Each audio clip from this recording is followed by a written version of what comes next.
तौफीक से आज हमारी तरतीब तौक़ीफ़ी के एतबार से तीसरी सूरत का आगाज़ हो रहा है। इस सूरत का नाम आले इमरान है। 200 आयात और 20 रुकूआत पर मुश्तमिल ये सूरत मदनी सूरत है। तरतीब तौक़ीफ़ी के एतबार से ये तीसरी सूरत है और तरतीब नज़ूली के एतबार से इस सूरत का नंबर 89 है, 99। मोहतरम भाइयों, इस सूरत के फ़ज़ाइल सूरह बक़रा के साथ भी कुछ गुज़र चुके हैं। मज़ीद कुछ बातें जो इंशाअल्लाह आज के सबक में हम पढ़ेंगे। सबसे पहले तो हम अल्लाह का शुक्र अदा करते हैं कि जिसने हमें ये तौफ़ीक़ अता फ़रमाई कि हम सूरह बक़रा को मुकम्मल कर चुके, जो कि कुरान मजीद की सबसे बड़ी सूरत है। और इसी तरह से सूरह आले इमरान का आज आगाज़ हो रहा है। इस बात पर हम अल्लाह का जितना भी शुक्र अदा करें वो कम है। अल्हम्दुलिल्लाहिल्लज़ी हदाना लिहाज़ा वमा कुन्ना लिनहतदिया लौला अन हदानल्लाह। तमाम तारीफ़ें उस अल्लाह के लिए जिसने हमें ये हिदायत बख्शी। वो अल्लाह अगर हमें हिदायत न देता तो हम में से कोई भी ऐसा ना था जो इस हिदायत को पा सकता। मोहतरम भाइयों, रसूलुल्लाह सल्लल्लाहु अलैहि वसल्लम ने सूरह आले इमरान को और इसी तरह से सूरह बक़रा को शम्स व कमर से तशबीह दी है। ज़हरवैन कहा है इन दोनों सूरतों को। ये दोनों सूरतें अपने पढ़ने वालों के लिए कल क़यामत के दिन साइबान की तरह आएंगी। सायादार अपने पढ़ने वालों के लिए साया मुहैया करेंगी। ये दोनों सूरतें बहुत ही अहमियत की हामिल हैं अहकाम व मसाइल के एतबार से। बेखुसूस ये सूरत जिसके अंदर यहूद के साथ साथ नसारा यानी ईसाइयों का भी ज़िक्र मौजूद है। नसारा के अकीदे का रद्द, तौहीद का खालिस बयान। इसी तरह से इस सूरत के दो हिस्से यानी इसके तारुफ के तौर पर आपके सामने ज़िक्र करता हूँ कि इसके दो बड़े हिस्से हैं। पहला हिस्सा आयत नंबर 1 से लेकर आयत नंबर 101 तक है और दूसरा हिस्सा आयत नंबर 2 से लेकर एंड तक, आखिर यानी आयत नंबर 200 तक। तो यूं इस सूरत के दो बड़े हिस्से हैं और इसी तरह से पहले हिस्से के अंदर 4 पैराग्राफ हैं और दूसरे हिस्से के अंदर 3 पैराग्राफ हैं। ये मैं आज इंशाल्लाह इसका तारुफ आपके सामने ज़िक्र करूँगा। पहला पैराग्राफ पहले हिस्से का वो आयत नंबर 1 से लेकर आयत नंबर 9 तक है, जिसके अंदर तमहीद बयान की गई है। और इस सूरत का जो मरकज़ी मज़मून है वो है ग़लबा इस्लाम। ग़लबा इस्लाम और ग़लबा इस्लाम के लिए 4 बुनियादी तौर पर 4 चीज़ें हैं। नंबर 1, अहले किताब को दावत दी है कि तुम्हारा अकीदा दुरुस्त नहीं, लिहाजा अपने अकीदे की इस्लाह कर लो। दूसरे नंबर पर अहले किताब के खैर से इस्तिफ़ादा कि जितनी भी दूसरी अक़वाम है हम उनसे इस बुनियाद पर नफ़रत ना करें कि ये गैर अक़वाम है, गैर मज़हब हैं, दूसरा मज़हब। उनसे अगर कोई अच्छी चीज़ मिलती है तो वो हमें ले लेनी चाहिए। यानी इस्लाम बंदे से इस एतबार से नफ़रत नहीं करता कि कुली तौर पर उसकी नफ़ी की जाए, कुली तौर पर उसको बुरा जाना जाए, नहीं, बल्कि अगर उसके अंदर कोई अच्छाई है तो उसके ऊपर भी नज़र रखनी चाहिए, क्योंकि इंसाफ का तकाजा ये है कि हमें बंदे की सिर्फ बुराइयों पर या खराबियों पर नज़र नहीं रखनी चाहिए, बल्कि उसकी अच्छाइयों को भी देखना चाहिए।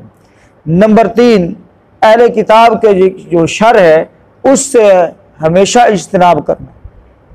अहले किताब के अंदर बहुत बड़े बड़े शुरूर पाए जाते थे, मसलन उनके अंदर बिदआत का उनसर बहुत ज़्यादा था, तो उनका ये शर था एक। इसी तरह से शिरक का उनसर बहुत पाया जाता था, ये भी उनका क्या है, एक शर है। मामलात की बहुत बड़ी खराबी थी, ये भी उनका शर है। लिहाजा अहले किताब के शर से अपने आप को बचाना। और चौथे नंबर पर मुसलमानों का बाहमी इत्तेहाद, जो कि रीढ़ की हड्डी की हैसियत रखता है। इत्तेहाद और इत्तेफाक मजबूत और मुस्तहकम तरीके से एक तंजीम, एक तरीक़ेकार के साथ दुनिया के अंदर रहना, ताकि दुनिया को लीड कर सकें। तो मोहतरम भाइयों, ये 4 चीज़ें बुनियादी तौर पर समझने वाली हैं जो इस सूरत का मौजू हैं। और इस सूरत का मौजू मैंने आपके सामने जिक्र किया, वो है गलबा इस्लाम। तो जब तक हम इन 4 चीज़ों के ऊपर अमल नहीं करते, उस वक़्त तक गलबा इस्लाम मुमकिन नहीं है। तो पहला हिस्सा 101 आयात पर मुश्तमिल है, और उसका जो पहला पैराग्राफ है वो मैंने आपके सामने जिक्र कर दिया। दूसरा पैराग्राफ जो है इसका, वो है अहले किताब को इस्लाम की दावत देना। अहले किताब को इस्लाम की दावत देना। तो ये पैराग्राफ आयत नंबर 10 से लेकर आयत नंबर 32 तक जाता है। और तीसरा बड़ा पैराग्राफ इसका अकीदा तसलीस के इब्ताल के लिए किस्सा मरियम और ज़करिया। मरियम और ज़करिया, मुहतरम भाइयों, ये अल्लाह के 2 बरगुज़ीदा बंदे, एक खातून है और एक मर्द हैं। तो ज़करिया अलैहिस्सलाम अल्लाह के पैगंबर गुजरे हैं। और तसलीस का अकीदा कि 3 खुदाओं ने इस ज़मीन को बनाया। 3 खुदा है। जो नसारा थे, ईसाई थे, उनके नज़दीक 3 खुदा हैं, एक अल्लाह, एक इसी तरह से मरियम, और तीसरा ईसा अलैहिस्सलाम। बात समझ आ रही है? तो इस तसलीस का ये अकीदा, इसके बातिल होने का बयान अल्लाह ताला ने बड़ी शराबस्त के साथ किया है, ताकि लोगों को बात समझ आए। और उसमें ईसा अलैहिस्सलाम की पैदाइश, ज़करिया अलैहिस्सलाम को अल्लाह ताला ने जो है यहया अलैहिस्सलाम नेमत के तौर पर दिए, ये सारा तज़किरा इसके अंदर मौजूद है। और चौथा बड़ा पैराग्राफ जो है वो आयत नंबर 64 से लेकर आयत नंबर 101 तक जाता है, और उसके अंदर अहले किताब के शुरूर की मुकम्मल तफसील मौजूद है। और 5वां पैराग्राफ वो मोहतरम भाइयों आयत नंबर 102 से लेकर आयत नंबर 120 तक जाता है, उम्मत खैर के लिए तंजीमी हिदायत। क्योंकि हमारी ये उम्मत अल्लाह ताला ने खैर पर मबनी रखी है, भलाई पर मबनी रखी है, तो इस लिहाज से इसके लिए जो खैर के पहलू है और किस तरह हम खैर पर कायम रह सकते हैं, वो मुकम्मल तफसील जो है इसके अंदर मौजूद है। और 6ठा पैराग्राफ जो है वो है जंग ओहद की शिकस्त और निफाक पर तबसरा। जंग ओहद के अंदर जो शिकस्त हुई थी उसके क्या असबाब थे, मुनाफकत जो कि मदीना के अंदर बहुत ज़्यादा परवान चढ़ रही थी और मुसलमानों के लिए सख्त नुकसानदेह थी, उसके ऊपर खुलकर तबसरा किया गया है। और 7वां पैराग्राफ आयत नंबर 190 से लेकर 200 तक है, और ये पैराग्राफ जो है वो इख्तितामिया है, यानी पूरी सूरत का खुलासा इसके अंदर बयान किया गया है। तो ये था मोहतरम भाइयों इस सूरत का एक हल्का सा तारुफ, जिसे मैंने आपके सामने रखा कि ये सूरत मदनी सूरत है, 200 आयात हैं, 2 बड़े पैराग्राफ हैं, इसके 2 बड़े हिस्से हैं, और 2 बड़े हिस्से तफसील के साथ मैंने आपके सामने रखे हैं। अल्लाह ताला से दुआ करते हैं अल्लाह रब्बुल आलमीन हमें इस सूरत का तारुफ समझने की तौफीक अता फरमाए।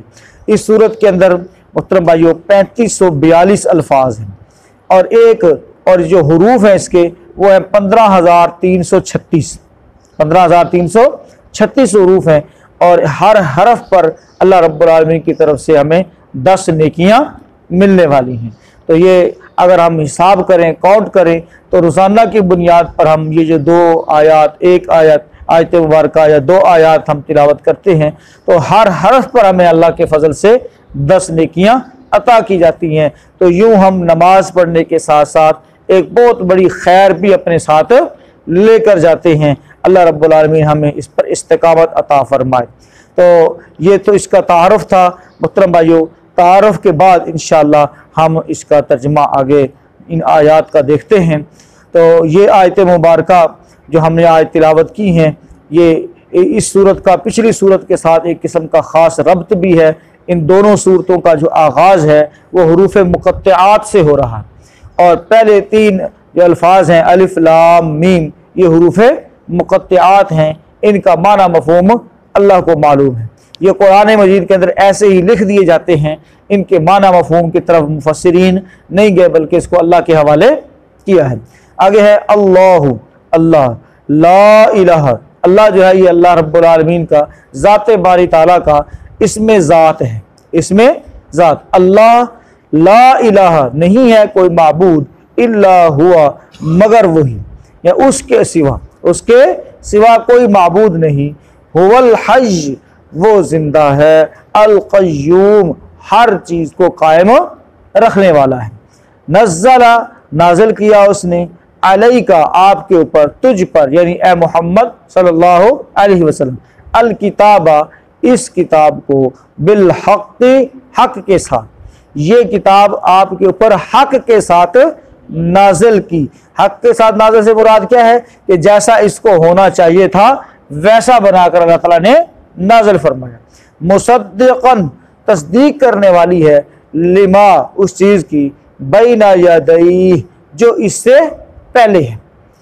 व अनज़लत तौरात, और उसी ने नाजिल किया तौरात को, वल इंजील, और इंजील, और उसने तौरात और इंजील उतारी।